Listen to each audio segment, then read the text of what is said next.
ಕೊಪ್ಪಳ ಜಿಲ್ಲೆಯ ಕಾರಟಗಿ ಪಟ್ಟಣದಲ್ಲಿ ಕರ್ನಾಟಕ ರಾಷ್ಟ್ರ ಸಮಿತಿ ಅಂದ್ರೆ ಕೆಆರ್ಎಸ್ ಪಕ್ಷದ ವತಿಯಿಂದ ಭ್ರಷ್ಟಾಚಾರದ ವಿರುದ್ಧ ಲಂಚ ಮುಕ್ತ ಕರ್ನಾಟಕ ಮಹಾ ಅಭಿಯಾನಕ್ಕೆ ಚಾಲನೆ ನೀಡಲಾಯಿತು. ತಾಲೂಕಿನ ಪೊಲೀಸ್ ಠಾಣೆ ಹಾಗೂ ಪುರಸಭೆ ಕಚೇರಿಗಳಿಗೆ ಖುದ್ದಾಗಿ ಭೇಟಿ ನೀಡಿದ ಕೆಆರ್ಎಸ್ ಮುಖಂಡರು ಅಧಿಕಾರಿಗಳಿಗೆ ಖಡಕ್ ಮನವಿ ಪತ್ರ ಸಲ್ಲಿಸಿದ್ದಾರೆ. ಈ ವೇಳೆ ಮಾತನಾಡಿದ ಪಕ್ಷದ ಯುವ ಮುಖಂಡ ನಿರೂಪಾದಿ ಕೆ ಗೋಮರ್ಸಿ, ಸರ್ಕಾರದ ವಿರುದ್ಧ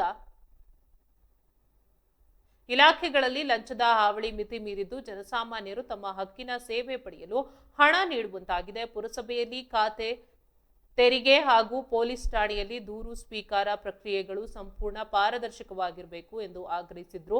ಭ್ರಷ್ಟಾಚಾರದ ವಿರುದ್ಧ ರಾಜ್ಯಾದ್ಯಂತ ಜನಾಂದೋಲನ ಮುಂದುವರಿಯಲಿದೆ ಎಂದು ಎಚ್ಚರಿಸಿದ ಈ ಕಾರ್ಯಕ್ರಮದಲ್ಲಿ ಕೆಆರ್ಎಸ್ ರಾಜ್ಯ ರೈತ ಘಟಕದ ಕಾರ್ಯದರ್ಶಿ ಕನಕಪ್ಪ ಉಡೇಚಾಲಿ, ಜಿಲ್ಲಾ ಸಂಚಾಲಕ ಗಣೇಶ್, ಅಮೃತ್, ಉಮೇಶ್ ಕುಮಾರ್, ಮೈನುದ್ದೀನ್ ಹಾಗೂ ಹನುಮಂತಪ್ಪ ಸೇರಿದಂತೆ ನೂರಾರು ಪದಾಧಿಕಾರಿಗಳು ಪಾಲ್ಗೊಂಡು ಭ್ರಷ್ಟ ವ್ಯವಸ್ಥೆಯ ವಿರುದ್ಧ ರಣಕಹಳೆ ಊದಿದ್ದಾರೆ.